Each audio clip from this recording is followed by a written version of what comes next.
Hello dears दोस्तों, हम लोग जो है बात कर रहे थे एक्चुअली ग्रुप थ्योरी में जो है, और मे भी आज शायद आपका जो ग्रुप थ्योरी का चैप्टर है ऑलरेडी कंप्लीट हो जाएगा। ठीक है, तो आज का जो क्लास होने वाला है उसमें ज़्यादातर थ्योरेटिकल डेफिनेशन कर सकते हैं या रिजल्ट है, तो उसको आप जल्दी से देखते चले। हमने बोर्ड पे लिख भी दिया है, आप आराम से इसको कॉपी में जरूर लिख लीजिए, क्योंकि आपके एग्जाम में सीधा सीधा डायरेक्टली जो है रिजल्ट पूछा जाता है इस टॉपिक से। ठीक है, तो इसको आप जो है सीरियस लीजिएगा और इसको आप जरूर नोट करिएगा अपने नोटबुक में। ठीक है, चलिए वन बाय वन डिस्कस करते हैं। पहले हम बात करें तो आयलर फंक्शन का। ठीक है, तो आयलर फंक्शन होता क्या है? आयलर फंक्शन क्या है? एक मैप डिफाइन करते हैं हम लोग कहाँ से कहाँ तक, जिसको हम लोग नाम देते हैं phi. Phi is map from N to N. N से जिस डोमेन से वन को हम रिमूव कर देते हैं, और कभी कभी किसी बुक में सीधे सीधे दिया जाता है phi is map from natural number to natural, यानी एन टू एन। ठीक है, is called Euler function if phi of n equals to the number of positive integer less than n and relatively prime to n। इसका मतलब क्या है, इस बात को समझिए। जैसे हमें निकालना है, सपोज करो phi of 2, n क्या है बेटा?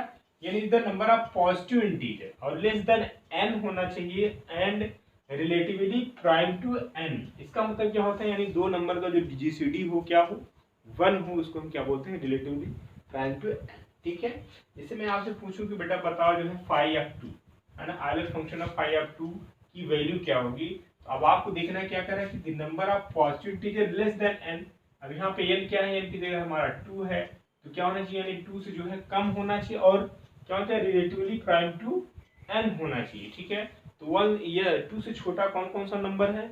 आपका 1 है, और क्या हो सकता है? अब 2 से छोटा तो 2 तो लेंगे नहीं, तो सिंपल सी बात है 1 है। और देखें क्या 1 हमारा जो है, क्या है इसके 2 के जो है रिलेटिवली प्राइम है कि नहीं है? डेफिनेटली है, 1 2 का जीसीडी 1 होगा, तो ऑब्वियस सी बात है। इट मींस फाई ऑफ 2 की वैल्यू क्या हो जाएगी? 1 हो जाएगी, है ना। अच्छा, फाई ऑफ 1 क्या होगा? फाई ऑफ 1 जो है 1 ही होगा। ये थोड़ा अगर डिफाइंड है, इसको माइंड में रखिएगा, कहीं कभी जरूरत पड़ेगा। ठीक है, अच्छा दूसरी नेक्स्ट वैल्यू मैं आपसे पूछूं तो बताओ फाई ऑफ 3 क्या होगा। ठीक है, तो फाई ऑफ 3 क्या होगा? 3 से छोटा कौन कौन से नंबर होते हैं आपके? 1 होते हैं, और 2 होता है, और 3 को तो हमको लेना है ना। तो इसकी जो है फाई ऑफ 3 कितना हो जाएगा? और 1 यानी 2 कितने हो गए? यानी 2। ठीक है, इसी तरीके से मैं आपसे पूछूं फाई ऑफ 4 क्या होगा। अब फाई ऑफ 4 यानी कह रहा है कि the number of positive integer less than n, यानी कि जगह 4 है, तो 4 से छोटा कौन सा पॉजिटिव इंटीजर है बताइए जरा? 1 है, 2 है, 3 है ना। लेकिन अब हमें कौन सा लेना है? कह रहा है कि रिलेटिवली प्राइम टू n। ठीक है, यानी जो नंबर n है उससे क्या होना चाहिए? छोटा होना चाहिए, साथ साथ दोनों का जीसीडी क्या होना चाहिए? 1 होना चाहिए। ठीक है, यानी 1 एक हो गया, 1 और 4 का जीसीडी 1 हो गया, एक तो 1 हो गया।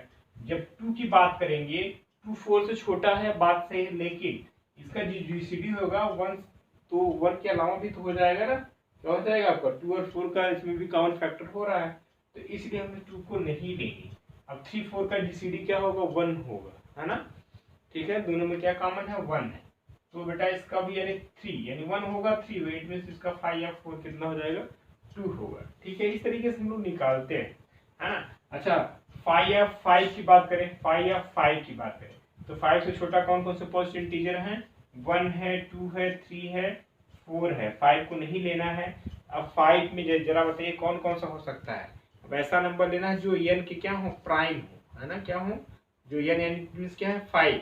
तो इसमें कौन कौन सा ऐसा नंबर है जो 5 की क्या हो? रिलेटिवली प्राइम टू 5 हो। तो बताइए, सिंपल सी बात है, कौन कौन सा नंबर हो सकता है? 1 भी हो सकता है, और 2 भी 5 की जो है प्राइम है रिलेटिवली, है ना, और 3 भी है, और आपका क्या है? 4 भी है। तो ठीक है, तो यहाँ से यानी फाई ऑफ 5 कितना हो जाएगा? जाहिर सी बात है, कितना हो जाएगा? 4 हो जाएगा। ठीक है, इस तरीके से हम लोग निकालते हैं। 7 निकालने, फाई ऑफ 7 निकालिए, है ना। तो आप ढेर सारे जो है आप इजीली निकाल सकते हैं। और एक फार्मूला थोड़ा सा इसको भी माइंड रखिएगा, if p is prime then phi of p equals to p minus 1। ये तभी एप्लीकेबल है जब क्या होगा? p आपका प्राइम होगा, है ना। जिसमें आपसे पूछूं कि बताइए p ऑफ 7 क्या होगा, तो 7 क्या होता है जरा बताइए? p प्राइम है ना 7, तो 7 का डायरेक्ट लिख सकते हो 7 माइनस 1, यानी 7 माइनस 1 करेंगे कितना आएगा? 6 आएगा, यानी फाई ऑफ 7 क्या हो जाएगा? 6 हो जाएगा। तो बिना आप जरा, अब नहीं तो अभी आपको फॉर्मूला नहीं मालूम होता तो आप क्या करते? एक बार चेक करते कि भाई 1 2 3 4 5, हाँ 6 तक जाते, फिर आप उन नंबर को लेते जिसका दोनों का जो जीसीडी कितना आ जाए? 1, यानी दोनों में कॉमन फैक्टर कुछ ना हो। सिंपल सी बात है। ठीक है, तो यानी जो है 1 हो जाएगा, 1 को लेते 2 को तो नहीं लेंगे क्योंकि दोनों में क्या है कॉमन हो जाएगा, है ना। तो 2 को भी नहीं लेते, फिर आप 3 को भी नहीं लेते, 4 को भी नहीं लेते आप, है ना। फिर फिर किसको लेते आप, 5 को भी, 5 को ले लेते आप, है ना। 5 को आप ले लेते और किसको ले लेते, और यहाँ पे 6 को भी ले लेते। एक चीज यहाँ पे ध्यान रखिए, 5 आप 7 मैंने लिखा इसलिए ध्यान रखना, 5 आप 7 के केस में तो सारे हो जाएंगे भाई। 5 आप 7 के केस में मैंने गलत थोड़ा कंसीडर कर लिया, इसको एक बार फिर से देख लो। हम यहाँ पे निकालना चाह रहे हैं 5 आप 7, हमने फॉर्मूला से निकाला तो क्या मिल गया, 7 - 1 दैट इज 6 मिल गया। अब इसको हम लोग इस तरीके जैसे हमने इसको फाइंड आउट किया है वैसे कंसीडर करते हैं। तो यहाँ पे मैंने 6 को कंसीडर कर लिया था, बट 5 आप 7 है, तो 7 से छोटा लेना होगा। पॉसिबिलिटी कौन कौन सा, 1 आएगा, 2 आएगा, 3 आएगा, 4 आएगा, 5 आएगा और 6 आएगा।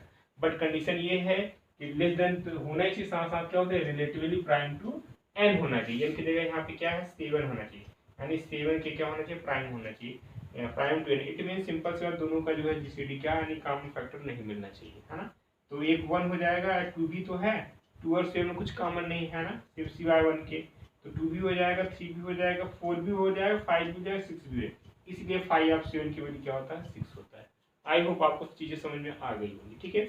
अच्छा, इसका यूज क्या होगा ये भी माइंड में होता है कि भाई इसकी जरूरत क्या है, और आपके सीधे सिलेबस में लिखा भी है एप्लीकेशन ऑफ दी जो है आइलर 5 फंक्शन, है ना। इसका जो यूज है मेन जो है हम लोग करते हैं वहां पे जहाँ पे नंबर ऑफ जनरेटर की बात करते हैं। जैसे दे दिया क्वेश्चन में कि कोई साइक्लिक ग्रुप है उसका आर्डर दे दिया, अब पूछ लिया उसको जो है नंबर ऑफ जनरेटर बताइए, तो वहाँ पे हम इसी वहाँ पे हम लोग जो यूज करते हैं आइलर 5 फंक्शन की हेल्प से जो है हम लोग निकाल लेते हैं कि उस साइक्लिक ग्रुप का जो है जनरेटर कौन कौन सा होगा, है ना। ये इसका एप्लीकेशन है, और डेफिनेटली हर ऐसा कोई एग्जाम नहीं होगा जिसमें नंबर ऑफ जनरेटर आपसे पूछा न गया हो।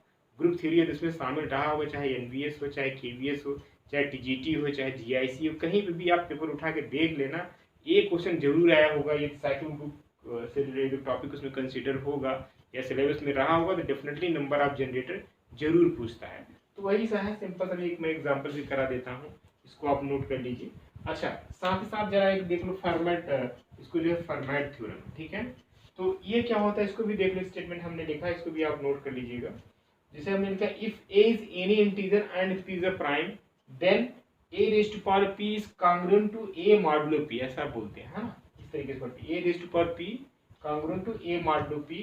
अब इसको हम एज आइलर थ्योरम का यूज करेंगे तो डेफिनेटली आपका जो फॉर्मेट थ्योरम होता है ये रिजल्ट है, a raise to power p - 1 is congruent to 1 modulo p। इसका मतलब क्या होता है, if a to power p - 1 is divided by p then 1 is the remainder, ठीक है। यानी कहने मतलब क्या, जब a raise to power p - 1 को p से डिवाइड कराया जाएगा, यानी यहाँ पे जो चीज होगा यहाँ पे डेफिनेटली क्या क्वांटिटी 1 है, डेफिनेटली क्या उसका रिमाइंडर कितना आएगा 1 आएगा, ठीक है। तो इसका हम यूज करके भी हम कुछ क्वेश्चंस करते हैं, तो उसको जो हम लोग डिस्कस करते हैं, पहले आप इसको नोट कर लीजिए, ठीक है। जल्दी से नोट करिए इसको।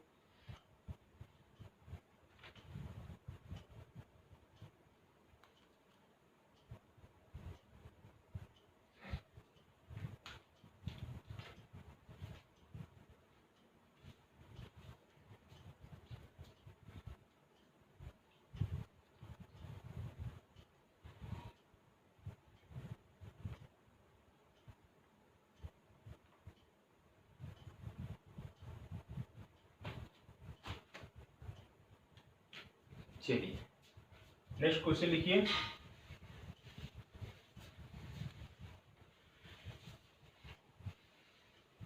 Find the all generator of the cyclic group. Example है find the all generator of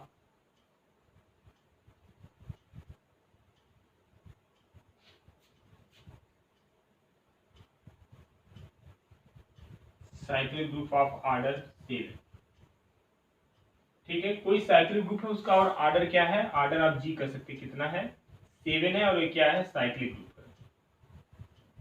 कैसा ग्रुप है, साइक्लिक ग्रुप है। तो जाहिर सी बात हमने एक रिजल्ट भी दिखाया था कि जो है कोई भी साइक्लिक ग्रुप है तो उसका जो ऑर्डर होगा, है ना, वो किसके यानी नंबर ऑफ जनरेटर के इक्वल होगा, ठीक है। तो यदि हम इसका निकाल लें क्या 5 ऑफ n निकाल लें, ठीक है। अब यानी कि यहाँ पे क्या है 7 है, ठीक है, यानी उस ग्रुप का ऑर्डर कितना है 7 है। जाहिर सी बात हमने बताया था कोई ग्रुप का ऑर्डर का मतलब क्या है, जितने उस ग्रुप में, है ना, जितने नंबर ऑफ एलिमेंट होते हैं वही क्या होता है, उस ग्रुप का आर्डर होता है। हमें यहाँ पे निकालना क्या है, find the all generator of cyclic group. इसके में जनरेटर निकालने हैं, ठीक है। तो हमने साइक्लिक ग्रुप को डेफिनेशन आपको बताया था, साइक्लिक ग्रुप में के सेट में जो एक एलिमेंट ऐसा जरूर होना चाहिए जो क्या करता है, उस जितने भी उस ग्रुप में एलिमेंट होते हैं उसको क्या करता है, जनरेट करता है, ठीक है। एटलीस्ट एक होना चाहिए, एक से ज्यादा भी हो सकता है, तो तभी वो साइक्लिक ग्रुप ही होगा डेफिनेटली। तो यही पूछ रहा है, यानी एक साइक्लिक ग्रुप कितने नंबर ऑफ जनरेटर, यदि कोई साइक्लिक ग्रुप है उसका ऑर्डर 7 है, उसमें नंबर ऑफ जनरेटर कितने होंगे वो आपको बताना है। तो इसके लिए सिंपल सा फॉर्मूला यही है, फाई ऑफ 7 निकालो, ठीक है। जो ग्रुप का ऑर्डर है उसका क्या निकाल लो, फाई निकालो, ठीक है, phi of 7 Euler phi function. और हमने आपको बताया था यदि फाई ऑफ पी होता है तो क्या होता है, p माइनस 1। अब यहाँ पे डेफिनेटली p क्या है, प्राइम है, 7 तो प्राइम हुआ ना, यानी आप फाई ऑफ 7 निकालोगे क्या आएगा, 7 माइनस 1 यानी 6 आएगा, ठीक है।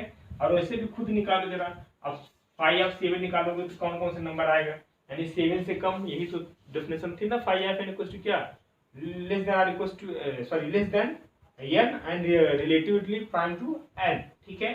तो आप n से यानी छोटा लेंगे तो कौन कौन सा नंबर आएगा, फर्स्ट इंटीजर 1 आएगा, 2 आएगा, 3 आएगा, 4 आएगा, 5 आएगा और 6 आएगा। और ये देखना है कि जितने भी नंबर आ रहे हैं क्या 7 के जो है रिलेटिवली प्राइम हो रहे हैं कि नहीं, डेफिनेटली है 1 7 ये भी हो रहा है, 2 भी जो है 7 के रिलेटिव प्राइम है, 3 भी है, 4 भी है, 5 भी है, 6 भी है, डेफिनेटली 5 ऑफ 7 कितना आ जाएगा। इसलिए इस ग्रुप का जो है, ये जो आपको देख रहे हैं साइक्लिक ग्रुप ऑफ ऑर्डर 7 है, इसके कितने जो है जनरेटर होंगे, 6 होंगे, ठीक है। कितने होंगे, 6 होंगे। कौन कौन से होंगे ये भी आप बता सकते हो। ए हुआ, ए स्क्वायर हो जाएगा, यानी ए क्यूब कर सकते हैं, a raise to power 3, a to power 4, a to power 5 और ए टू पावर 6, यही क्या होंगे, जनरेटर होंगे, ठीक है, किसके, इस साइक्लिक ग्रुप के, ठीक है। इस टाइप के क्वेश्चन एग्जाम में आते हैं, इसको माइंड में रखिएगा, ठीक है। इंपॉर्टेंट क्वेश्चन है, कई बार पूछा जा चुका है, चाहे आप जो पेपर उठा के देखो, टीजीटी का, पीजीटी का, जीआईसी, केवीएस, एनवीएस, जरूर एक ग्रुप थ्योरी से क्वेश्चन आया होगा, साइक्लिक ग्रुप से क्वेश्चन रेज किया गया होगा, डेफिनेटली ये क्वेश्चन जरूर पूछा गया, ठीक है। तो इसको भी नोट कर लीजिए। चलिए कुछ हम लोग बात करते हैं, कुछ क्वेश्चन जो है इस पे बेस कर लेते हैं, फॉर्मेट थ्योरम, ठीक है, इस पे बेस क्वेश्चन कर लेते हैं। क्वेश्चन नोट करिए, मैं बोल दे रहा हूँ, लिखिए, find the remainder when 20 raised to power 16 is divisible by 17. Find the remainder.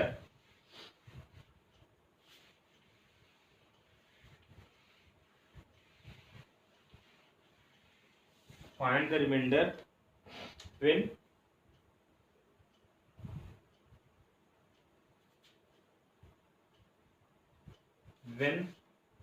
20 raised to the power 16 is divisible by 70, ठीक है। ये कोई जो नंबर है 20 रेज़ टू 16 है, किससे डिवाइड किया जाए, डिविजिबल बाय किससे, 17 से, तो रिमाइंडर क्या होगा, ठीक है। तो रिमाइंडर के लिए अभी हम लोग वही फॉर्मूला यूज करेंगे, है ना। ये फॉर्मेट थ्योरम का क्या होता है, a raise to power p minus 1 is congruent to 1 modulo p। अच्छा, इसका क्या मतलब होता है, इसका मतलब if a raise to power p minus 1 is divided by p then 1 is the remainder. यदि हम इसको इस फॉर्म में लिख पाते हैं, है ना, तो हम क्या कहेंगे, इसका जो है 1 क्या होगा, रिमाइंडर होगा। तो इसको हम लिखते हैं, जैसे 16 को हम क्या लिख सकते हैं, 16 को जो हम लिख सकते हैं 20 रेज़ टू पावर 17 माइनस 1। क्यों भाई, 17 माइनस 1 16 तो होगा ना, 20 रेज़ टू पावर 16 है। इसको हम लिख सकते हैं क्या, इसका congruent to 1 modulo p। p यहाँ पे क्या होगा, p में से जो यहाँ पे आए, p में से जो यहाँ पे क्या है 17, तो डेफिनेटली जो है ये क्या होगा, 1 is the remainder, that is 1 is the remainder, ठीक है। इवन क्या हो गया, इसका रिमाइंडर हो गया। इस तरीके से हम फॉर्मेट थ्योरम का यूज करके रिमाइंडर निकालते हैं, ठीक है। कुछ और एग्जांपल लीजिए, जैसे मैं कहूँ कि 40 find the remainder when 40 raise to power 30 is divisible by 31, ठीक है। ये मैं आपसे कहूँ, ये भी सिंपल है, 30, सॉरी क्वेश्चन क्या है नेक्स्ट देख लीजिए जाए, हाँ 40 raise to power 30, 40 raise to power 30 is divisible by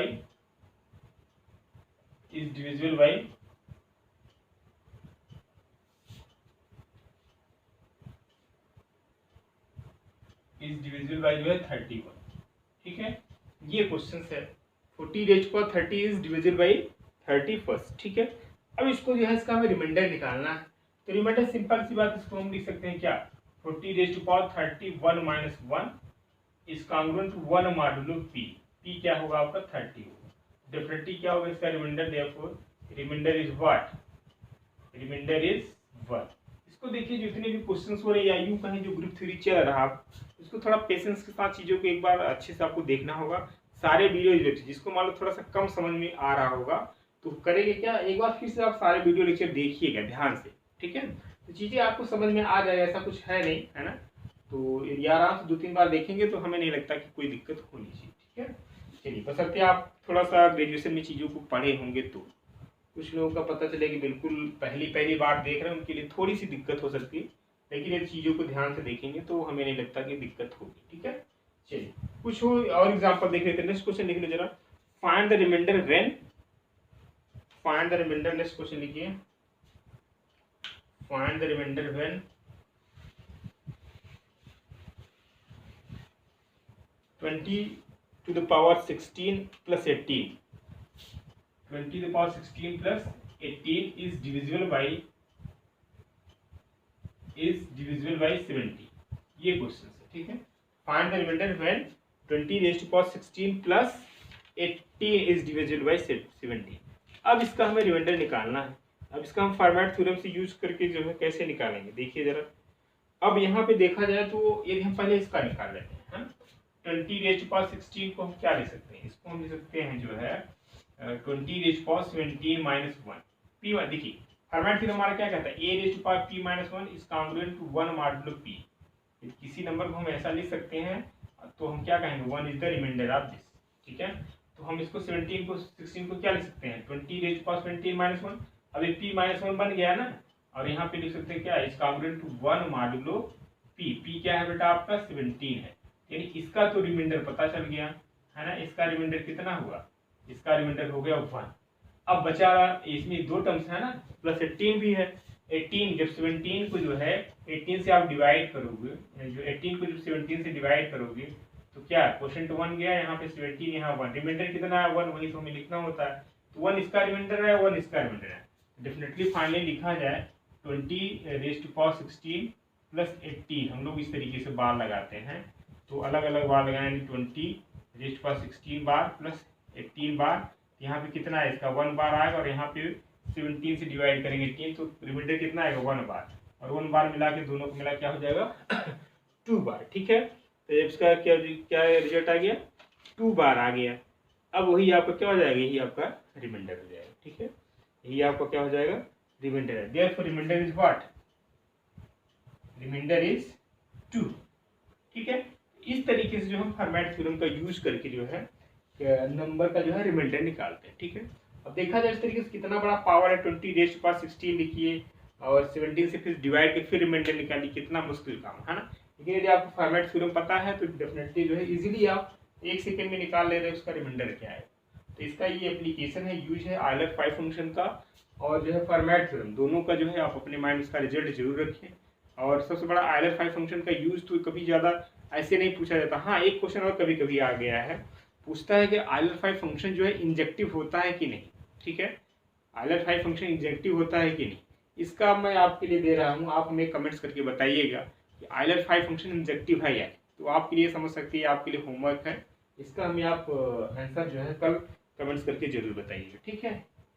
चलिए, अब हम लोग जो है कुछ इंपॉर्टेंट और रिजल्ट हैं, इसको मैं 1 बाय 1 लिख देता हूँ बोर्ड पे, और उसको आप जरूर अपने कॉपी में नोट कर लीजिए, क्योंकि जो अब मैं बताने जा रहा हूँ डायरेक्टली जो है अभी तक तो एग्जाम में 1-2 क्वेश्चन और हैं जो पूछे गए हैं। जैसे मैं बात करूँ तो जो है फर्स्ट आइसोमॉर्फिज्म थ्योरम और फंडामेंटल थ्योरम होमोमॉर्फिज्म, ये सब चीज़ें जो है हाँ मेंस में जरूर आ सकती है।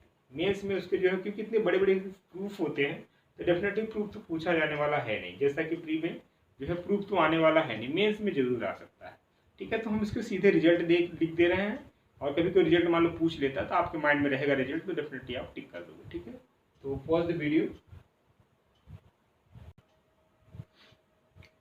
चलिए, नेक्स्ट इंपॉर्टेंट रिजल्ट है, इसको देखिए, मैं बोर्ड पे लिख दे रहा हूँ, उसको मैं रीड कर दे रहा हूँ, आप इसको नोट कर लीजिएगा, ठीक है।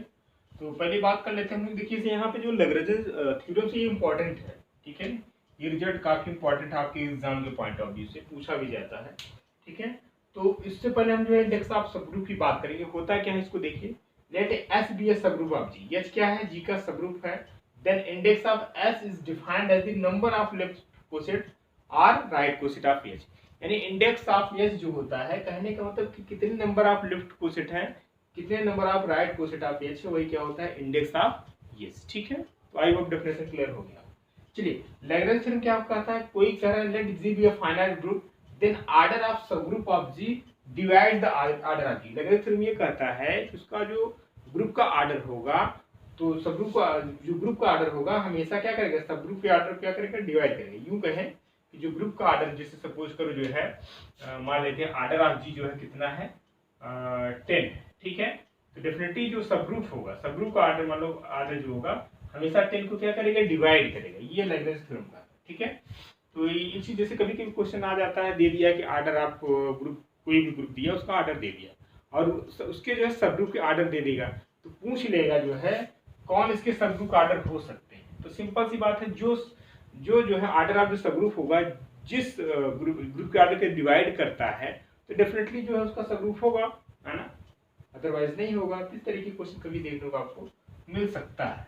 ठीक है, नेक्स्ट रिजल्ट की बात करें, subgroup of index 2 in a group is always normal. ठीक है, ये ज्यादातर जो स्टेटमेंट वाले क्वेश्चंस होते नहीं, ट्रू और फॉल्स में, या कभी कभी पूछ लेता है 4 स्टेटमेंट दे दिया, उसमें पूछ लेता which is correct of the जो है गिवन प्रॉब्लम्स। ठीक है, या पूछ रहे कोई इनमें से कौन सा करेक्ट है, या कोई जो है पूछ लेता है फॉल्स कौन सा है। तो उसमें से बड़े काम का होता है, यदि आपको रिजल्ट मालूम है तो टिक करके चले आए। उसमें होता है कि 4 ऑप्शन दिया हुआ है, इसमें से 2 रिजल्ट भी यदि आपको याद है तो आप तीसरा टिक कर सकते हो, है ना। ये जो है इसका रोल होता है, इंपॉर्टेंट यदि आपको रिजल्ट माइंड में है तो। तीसरा रिजल्ट हमने लिखा कि subgroup of index 2 in a group is always normal. कहने का मतलब किसी सबग्रुप का यदि इंडेक्स 2 है तो वो ग्रुप हमेशा क्या होता है? नॉर्मल होता है। ठीक है, नेक्स्ट हम बात कर लेते हैं डेफिनेशन की, कर्नल ऑफ होमोमॉर्फिज्म। ठीक है, अभी हम बात करेंगे फंडामेंटल थ्योरम ऑफ होमोमॉर्फिज्म में। उससे पहले आपको ये आइडिया होना चाहिए कर्नल क्या होता है। ठीक है, तो कर्नल ऑफ होमोमॉर्फिज्म हमने डेफिनेशन लिखा है, if F is a homomorphism of a group G to G dash. आपको मालूम भी है, हमने होमोमॉर्फिज्म की डेफिनेशन कराया था, हम लोग एक मैप डिफाइन करते थे, कहां से कहां तक? जी टू जी डैश। तो इसका मान लो ऑपरेशन सपोज करो, पहले वाले ग्रुप का ऑपरेशन क्या है? स्टार है, दूसरे वाले ग्रुप का ऑपरेशन क्या है? जी डैश का मल्टीप्लिकेशन है।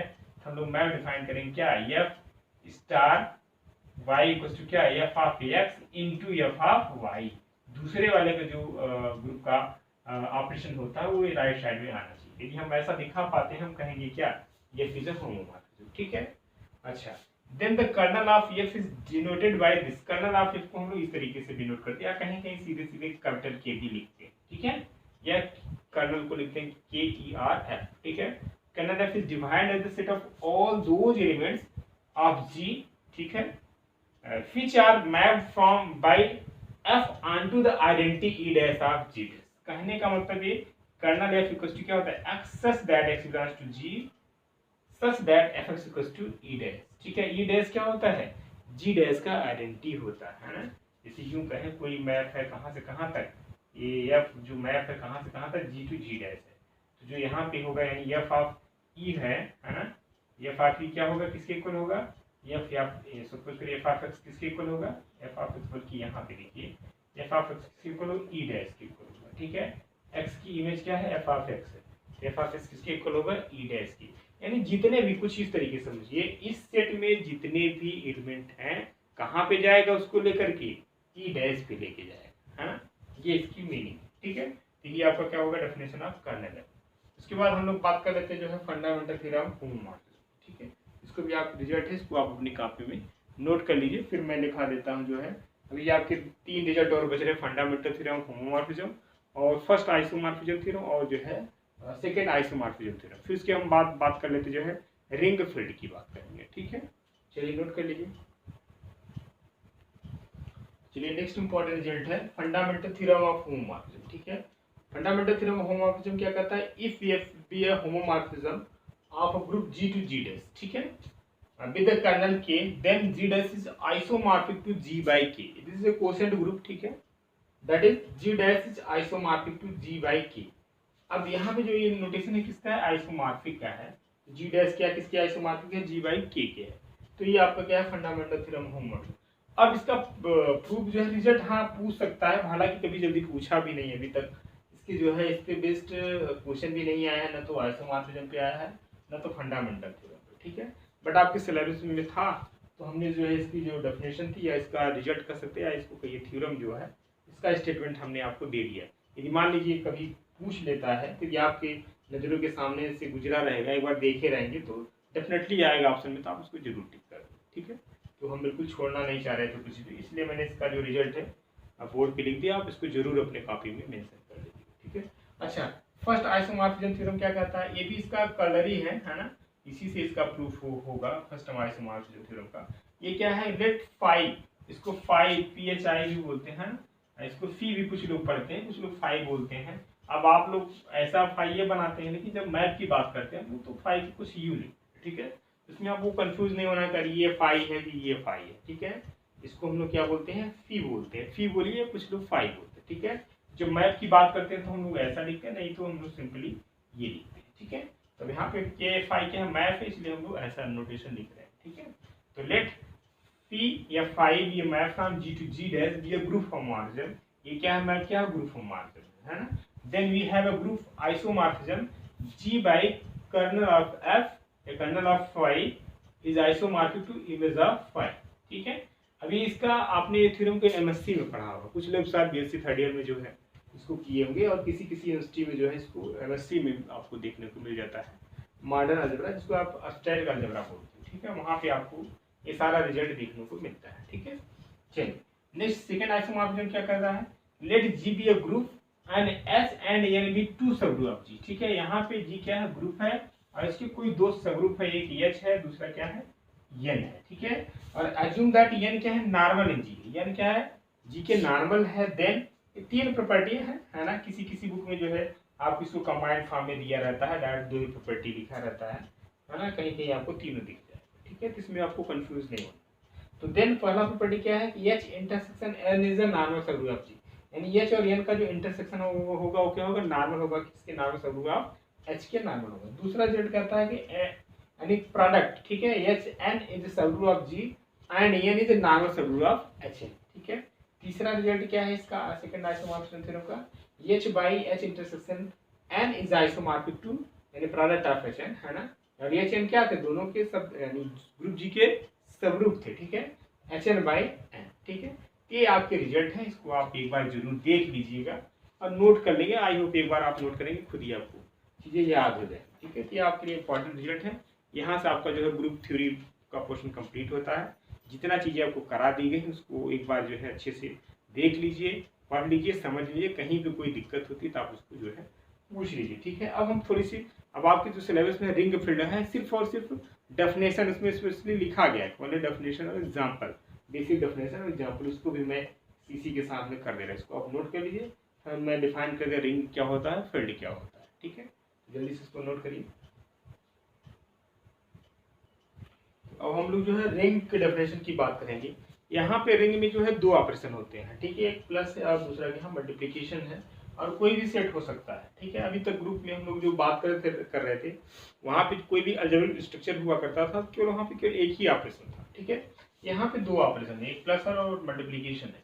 हमने जैसा कि डेफिनेशन में लिखा, let R be a non empty set and plus and dot जो लिखा है क्या है, be two operations, that is addition and multiplication, ठीक है। Then structure R plus dot, ठीक है। हमने बताया था अलजेब्रिक स्ट्रक्चर क्या हो सकता है, उसमें दो या दो से ज़्यादा भी हो सकते हैं ऑपरेशन, एक या एक से ज़्यादा भी हो सकते हैं, ठीक है। यहाँ पे दो ऑपरेशन, एक प्लस है और एक क्या है, मल्टीप्लिकेशन। इससे to be ring if following property are satisfied. तो प्रॉपर्टी क्या है कि जो आर प्लस है उसको क्या होना पड़ेगा, अबेलिंग ग्रुप होना पड़ेगा, ठीक है। तो कहने का जो रिंग का क्वेश्चन होता है, कोई दे दिया अलजेब्रिक स्ट्रक्चर और उसको पूछ लिया कि भाई ये रिंग होगा कि नहीं, तो अपने आप में ये बहुत बड़ा लगभग 3-4 पेज का क्वेश्चन हो जाता है, ठीक है।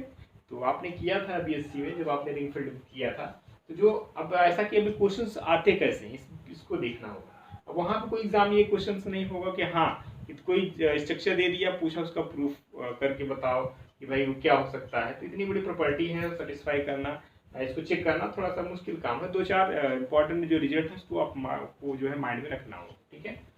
तो बस इसको डेफिनेशन माइंड में रखिए, बहुत ज़्यादा क्वेश्चंस जो है नहीं पूछे जाते इस लेवल पे, ठीक है। और हाँ, जो CSIR वगैरह देते हैं उसके लिए थोड़ी सी जो है आपको डीप में नॉलेज होने की जरूरत है। अदरवाइज यहाँ इस लेवल पे TGT PGT में केवल जो है डेफिनेशन बेस्ड क्वेश्चन कभी कभी पूछ लिया जाता है, ठीक है। तो अब यहाँ पे दो है, यानी जो प्लस और मल्टीप्लिकेशन है। तो पहले बात क्या होना चाहिए, इसको जो R प्लस को क्या होना पड़ेगा, अबेलियन ग्रुप होगा। तो अबेलियन अब आपके लिए सिंपल है, ये आपका ग्रुप का क्वेश्चन हो गया। R प्लस को क्या दिखाना है, अबेलियन दिखाना। अबेलियन होने के लिए क्या होना पड़ेगा, जो सेट है जो गिवन ऑपरेशन है उसमें उसको क्या होना पड़ेगा, क्लोजर प्रॉपर्टी दिखाना पड़ेगा, फिर एसोसिएटिविटी दिखाना पड़ेगा, फिर उसकी आइडेंटिटी एग्जिस्ट कर रही कि नहीं कर रही, फिर इनवर्स दिखाना पड़ेगा, और फिर क्या दिखाना पड़ेगा, कम्यूटेटिविटी। ये 5 प्रॉपर्टी आप दिखा पाते हैं तो आपका होगा क्या, R प्लस अबेलियन ग्रुप।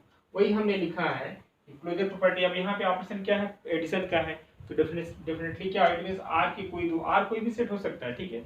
यहाँ पे इसको R को as a set of real number मत कंसीडर करिए, बल्कि इन जनरल कोई भी सेट हो सकता है, ठीक है, जिसके लिए सारी प्रॉपर्टी सेटिस्फाई कर रहा है। वही आपका क्या होगा, अलजेब्रिक स्ट्रक्चर जो है एक्चुअली वो क्या होगा, आपका रिंग, ठीक है। तो अब यानी R प्लस है, तो क्या सपोज R की कोई जो है दो एलिमेंट आप लेंगे, और यहाँ पे ऑपरेशन क्या एडिशन है, दोनों का सम भी किस में होना चाहिए, R में होना चाहिए। यदि ऐसा है तो कहेंगे आप क्लोजर प्रॉपर्टी सेटिस्फाई कर रहा है वो गिवन अलजेब्रिक स्ट्रक्चर, ठीक है। एसोसिएटिविटी की बात करें तो जाहिर सी बात एडिशन हमेशा क्या होता है, एसोसिएटिव होता है, ठीक है, कोई भी आपका सेट हो। एग्जिस्टेंस ऑफ आइडेंटिटी की बात करें, सपोज करो कोई A बिलोंग्स टू R है, तो डेफिनेटली एडिटिव आइडेंटिटी की बात करते हैं तो क्या मिलता है हम लोग को, zero. Zero is the additive identity, ठीक है। A plus zero equals to या जीरो प्लस A क्या होगा, A ही होगा, ठीक है। इट मींस जो है इसकी आइडेंटिटी एग्जिस्ट करनी चाहिए। और एग्जिस्टेंस ऑफ इनवर्स की बात करें, इनवर्स जाहिर सी बात है कोई एलिमेंट A है बिलोंग्स टू R, इसका इनवर्स एडिशन के रिस्पेक्ट में क्या होता था, -A होता, ठीक है। जब A और A को ऐड करते हैं फिर क्या मिलनी चाहिए, आइडेंटिटी। आइडेंटिटी में तो क्या एडिशन का आइडेंटिटी क्या हो जाएगा, जीरो होगा। इट मींस इसका जो इनवर्स कर सकते हैं क्या होगा, -A होगा। कम्यूटेटिविटी की बात करें तो डेफिनेटली ये इट इज ऑपरेशन यहाँ पे क्या है, प्लस है, इसलिए A plus B equals to B plus A होना चाहिए। ऐसा है तो हम कहें क्या, R प्लस इज अबेलियन। दूसरा भी एक और बचा है, अबेलियन के साथ साथ दिखाना पड़ेगा जो R दो ऑपरेशन थे ना इस रिंग में, एक एडिशन था दूसरा मल्टीप्लिकेशन था। R प्लस को अबेलियन होना पड़ेगा और R मल्टीप्लिकेशन को क्या होना पड़ेगा, सेमी ग्रुप होना पड़ेगा। अब सेमी ग्रुप का हमने डेफिनेशन आपको बताया था, यानी इस ऑपरेशन में इस सेट को इस ऑपरेशन में, ऑपरेशन यहाँ पे क्या है, मल्टीप्लिकेशन है, तो क्या सेमी ग्रुप के लिए हमने क्या क्या बताया था, क्लोजर प्रॉपर्टी सेटिस्फाई करना चाहिए और एसोसिएटिविटी जो है प्रॉपर्टी का क्या करेगा, सेटिस्फाई करना चाहिए। अब यहाँ पे क्लोजर प्रॉपर्टी, अब यहाँ पे ऑपरेशन क्या है, मल्टीप्लिकेशन है, तो R के कोई दो एलिमेंट लेंगे और उसका प्रोडक्ट भी क्या होना चाहिए, उसी R में होगा, तो आप कहेंगे क्या क्लोजर प्रॉपर्टी को सेटिस्फाई कर रहा है, ठीक है। एसोसिएटिविटी के लिए क्या करता है, यानी ऑपरेशन यहाँ पे मल्टीप्लिकेशन है, यहाँ पे एडिशन था, एडिशन हम लोग लगाए थे, अप्लाई किए थे, है ना। यहाँ मल्टीप्लिकेशन है तो A dot B dot C equals to A dot B dot C, यदि ऐसा है तो हम कहेंगे एसोसिएटिव लॉ को सेटिस्फाई कर रहा है। तीसरा क्या है, डिस्ट्रीब्यूटिव लॉ है ओवर एडिशन, तो A dot B plus C को हम लोग क्या लिख सकते हैं, A dot B plus A dot C। ये सारी प्रॉपर्टी यदि कोई भी अलजेब्रिक स्ट्रक्चर जो है सेटिस्फाई करता है तो हम उसको क्या बोलेंगे, वो जो है आपका अलजेब्रिक स्ट्रक्चर क्या होगा, रिंग होगा, ठीक है। ये रही आपके जो है रिंग की डेफिनेशन। एक और दो छोटी छोटी डेफिनेशन है, जैसे कम्यूटेटिव रिंग क्या हो गया, और जो है रिंग विथ यूनिटी, इसकी क्या डेफिनेशन है, इसको भी हम आपको जो है नोट करा देते हैं या लिखा देते हैं। जल्दी से इसको आप नोट कर लीजिए, देन कुछ और छोटे मोटे डेफिनेशन इसको भी हम नोट करा देते हैं, ठीक है। कम्यूटेटिव रिंग क्या होता है, इसका डेफिनेशन आप लोग देख लीजिए। A ring R plus dot, ये जो आपका अलजेब्रिक स्ट्रक्चर है R plus dot, in which multiplication operation is commutative, ठीक है। इट मींस जो A dot B equals to B dot A for all A B belongs to dot is called commutative ring. Simple सी बात, commutative का मतलब क्या होता है, ये ऑपरेशन मल्टीप्लिकेशन है, तो एडिशन होगा, यदि आपका ऑपरेशन एडिशन होगा तो आप इसको क्या लिख सकते हो, यानी A plus B equals to B plus A, ठीक है। तो हम उसको क्या बोलते हैं, जो है कम्यूटेटिव रिंग। अच्छा, रिंग विथ यूनिटी की बात करते हैं तो क्या होगा, रिंग विथ यूनिटी का मतलब क्या, सिंपल सी बात है, यानी if there is an element denoted by 1 and call the multiplicative identity, जाहिर सी बात 1 क्या होता है, आपका मल्टीप्लिकेटिव आइडेंटिटी होता है ना। In R such that A equals to 1 equals to A, इसको हम लेफ्ट आइडेंटिटी बोलते हैं, यानी लेफ्ट साइड से ऑपरेट करते हैं तो लेफ्ट आइडेंटिटी, और राइट साइड से ऑपरेट करते हैं तो क्या, राइट आइडेंटिटी बोलते हैं किसी भी एलिमेंट पे, ठीक है। Then the ring R plus dot is called the ring with unity, ठीक है। जैसे कि for example Z plus dot है, ये क्या आपका कम्यूटेटिव रिंग होता है, और जहाँ पे 1 क्या होता है, मल्टीप्लिकेटिव आइडेंटिटी होता है विथ यूनिटी। तो R ये आपका जो लिविस्टिक से Z plus dot, Q plus dot और R प्लस डॉट और C प्लस डॉट, ये सब क्या है, कम्यूटेटिव रिंग विथ आइडेंटिटी, ठीक है। कम्यूटेटिव रिंग विद क्या है, आइडेंटिटी या कम्यूटेटिव रिंग विद यूनिटी, ठीक है। तो इसकी एग्जांपल है। अब हम बात कर लेते हैं जो है फील्ड की। तो जल्दी से आप इस डेफिनेशन को नोट कर लो, फिर एक डेफिनेशन और बचता है आपका जो है फील्ड। तो फिर इसको जो है इस चैप्टर को हम लोग फिनिश कर देंगे। नोट करके हम लोग बात कर लेते हैं जो है फील्ड की। अब हम लोग जो है फील्ड की डेफिनेशन की बात कर लेते हैं। फील्ड क्या होता है, a commutative ring with unity is called the field if non zero element has its multiplicative units, ठीक है। तो यूं कहें कि भाई कोई अलजेब्रिक स्ट्रक्चर है f plus dot is a field if the satisfy the following property. Property क्या है, पहला क्या है सिस्टम, जो ये आपका अलजेब्रिक स्ट्रक्चर f प्लस, इसको क्या होना पड़ेगा, अबेलियन ग्रुप, वही जो रिंग की प्रॉपर्टी थी पहला। दूसरा क्या था, this system f zero, f not multiplication operation है। f नॉट का मतलब क्या, सिंपल से where f zero is the non zero element of f, ठीक है। नॉन जीरो यानी जीरो वाला एलिमेंट्स हम उसको नहीं लेंगे, नॉन जीरो एलिमेंट्स लेते हैं, ठीक है। क्या होना पड़ेगा उसको, इज एन अबेलियन ग्रुप। यहाँ पे ऑपरेशन क्या है, मल्टीप्लिकेशन, यहाँ पे क्या है, प्लस है, ठीक है। यानी एडिशन के रिजल्ट में इसको क्या होना पड़ेगा, इस अबेलियन स्ट्रक्चर को अबेलियन होना पड़ेगा। और f जीरो और मल्टीप्लिकेशन को क्या होना पड़ेगा, इसको अबेलियन। और रिंग में क्या होता था, ये आपका सेमी ग्रुप, पहला अबेलियन ग्रुप होता था ये r प्लस, और दूसरा जो प्रॉपर्टी क्या थी, r डॉट जो है क्या होना पड़ता था, उसको सेमी ग्रुप होना पड़ता था फॉर द रिंग होने के लिए, ठीक है। वही लिखा है कि the system f not multiplication is an abelian group where f zero is the set of non zero element of f। Next तीसरी प्रॉपर्टी क्या है, multiplication is distributive with the respect of addition. Simple सी बात है, a dot b plus c equals to क्या, a dot b plus a dot c, और इधर right side से इसको मल्टीप्लाई करें यानी b plus c dot a equals to b dot a plus c dot. यानी ये कोई अलजेब्रिक स्ट्रक्चर या प्लस डॉट, ये कोई अलजेब्रिक स्ट्रक्चर ये तीनों प्रॉपर्टी को सेटिस्फाई करता है, हम कहेंगे क्या है, वो फील्ड है, ठीक है। ये छोटे छोटे डेफिनेशन और एग्जांपल है आपके, इसको आप माइंड में रखिएगा। और आपका जो है ग्रुप 3 यहाँ से फिनिश होता है। अब हम लोग जो है कोई न्यू टॉपिक स्टार्ट करेंगे, ठीक है। आई होप हम लोग अब स्टार्ट करेंगे कैलकुलस, ठीक है। आपका अलजेब्रा का पोर्शन हो गया है, इसको हमने जो है अलजेब्रा के बाद जो है चीज़ों को छोड़ दिया था, डायरेक्ट हम ग्रुप 3 पे आ गए थे। अब हम लोग जो है फिर से शुरू करेंगे अपना जो है कैलकुलस। तो कैलकुलस में जितना आपका पूरा क्वेश्चन आता है उसको हम लोग पहले फर्स्ट हाफ ऑल कंप्लीट करेंगे, फिर कोई दूसरा चैप्टर हम लोग उठाएंगे, ठीक है। आज का इतना ही, सब सारी चीज़ों को जो है आप रिवाइज कर लीजिए और अच्छे से अपने कॉपी में नोट कर लीजिए, क्योंकि ये थ्योरेटिकल पोर्शन है, थोड़ा सा आपके रिजल्ट जो है माइंड में होना जरूरी है, ठीक है। इसीलिए मैंने टू द पॉइंट जो है पूरा चीज़ें बोर्ड पे मैंने लिखा दिया, ताकि ये सारी चीज़ें आपके नोट्स में पहुँच जाएंगी। एक बार जरूर जो है आप इसको पलटेंगे तो चीज़ें जो है 2-3 बार पलटने से क्या होगा, माइंड में चीज़ें सेट हो जाएंगी, तो सीधा सीधा रिजल्ट है, तो आपकी काफ़ी ज़्यादा बेनिफिशियल होगा for the point of your exam, ठीक है। आज के लिए इतना ही, कल फिर मिलते हैं लोग, थैंक यू।